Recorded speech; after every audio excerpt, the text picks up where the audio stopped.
Namimili ako ng paninda ko guys. Ito.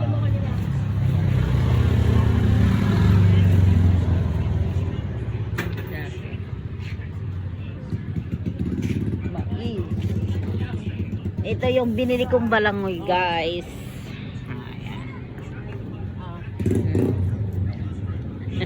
Yun. Sorry, si ate. Tagal na te.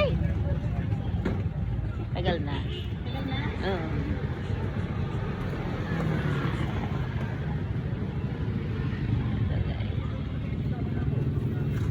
Namili tayo ng mais.